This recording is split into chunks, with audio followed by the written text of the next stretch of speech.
Dear audience, अस्सलाम वालेकुम। 5 minutes lecture series में हमारा जो टॉपिक चल रहा है वो है तज़किया नफ्स। तज़किया नफ्स के ज़िमन में एक और चीज़ जो बहुत ज़्यादा मौसर है, मुआवन है, मददगार है, उसको कहते हैं ज़िक्र। ज़िक्र का माना है याद करना, और याद करने का ताल्लुक़ चूँकि असलन दिल के साथ होता है, लिहाजा ज़िक्र का माना है दिल से याद करना। लेकिन ज़ुबान भी उसके इजहार का एक ज़रिया है, इसलिए कभी उसमें ज़ुबान भी शामिल हो जाती है। और इस एतबार से ज़िक्र की 2 किस्में बनाई गई हैं। नंबर 1, वो याद, वो ज़िक्र जो सिर्फ़ इंसान के दिल से हो, इसको ज़िक्र ख़फ़ी भी कहते हैं।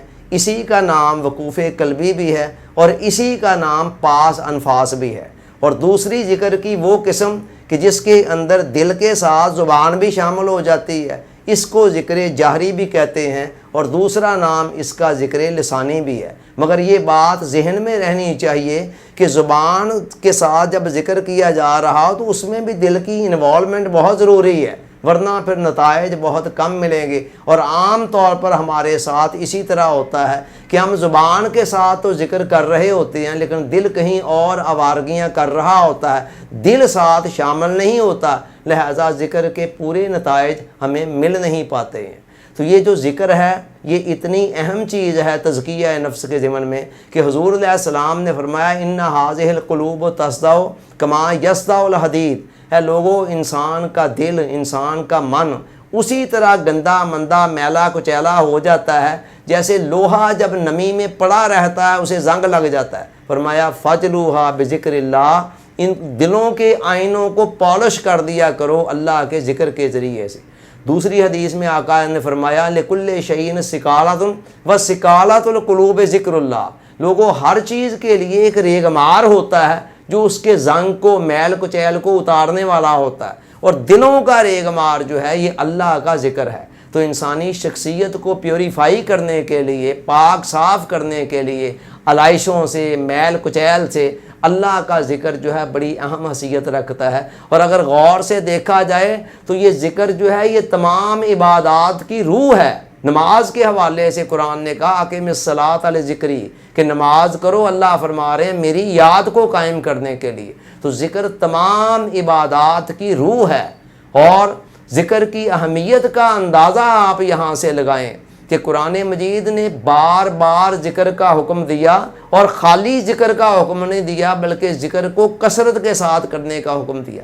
फरमाया या अय्युहल्लज़ीना आमनु ज़्कुरुल्लाह ज़िक्रन कसीरा, ईमान वालो अल्लाह का कसरत के साथ ज़िक्र किया करो। तो ज़िक्र का खाली ज़िक्र का हुक्म नहीं दिया बल्कि ज़िक्र को कसरत के साथ करने का हुक्म दिया। दूसरी जगह फरमाया वज़्कुर रब्बका इज़ा नसीता, अल्लाह को याद करो जैसे ही कोई गफलत तुम्हारे आईना कल्ब पर आने लगे तो फ़ौरन अल्लाह को याद करना शुरू कर दो। यानी कोशिश किया करो कि हर वक्त अल्लाह याद रहे। और ज़िक्र का कमाल भी ये है कि इंसान इस हालत में पहुँच जाए कि वो जो भी काम कर रहा हो, बज़ाहिर उसके दीगर अज़ा, जिस्मानी अज़ा काम काज में लगे हों, लेकिन उसका दिल जो है वो अल्लाह की याद के अंदर मशगूल हो। हुज़ूर अलैहि सलाम ने ज़िक्र करने वालों को ज़िंदा और ज़िक्र ना करने वालों को मुर्दा से तशबीह दी है।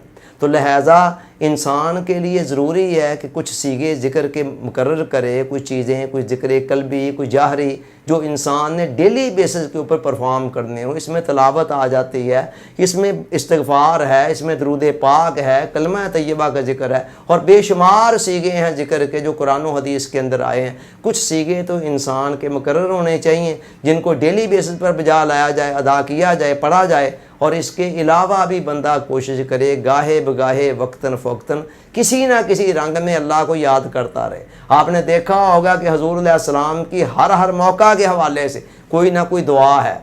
खाना खाते वक्त, शुरू करते वक्त, एंड करते वक्त, घर में दाखिल होते वक्त, घर में बाहर निकलते वक्त। इसका फ़लसफ़ा भी यही है कि इंसान मौका ब मौका जब ये दुआएं पढ़ रहा होगा तो अल्लाह रब्बुल इज़्ज़त की एक याद का चिराग उसके अंदर हर वक्त जलता रहेगा। इसके अलावा इस बात का भी एहतमाम करें, बल्कि इसको अपनी आदत बनाएं कि गुफ्तगू जब आप कर रहे हों تو ہر 2-4 جملوں کے بعد کسی نہ کسی بہانے سے اللہ کو اس میں شامل کر لیں، مثلا اللہ بہتر کرے گا، اللہ آسانی پیدا کرے گا وغیرہ وغیرہ۔ جب آپ اس سٹائل کو اپنائیں گے تو جو بات آپ کر رہے ہوں گے وہ بات ہو بھی جائے گی اور ساتھ بات بن بھی جائے گی۔ اللہ تعالیٰ سوچنے، سمجھنے، یاد رکھنے، عمل کی توفیق عطا فرمائے، آمین۔ آپ کا بہت بہت شکریہ۔ السلام علیکم۔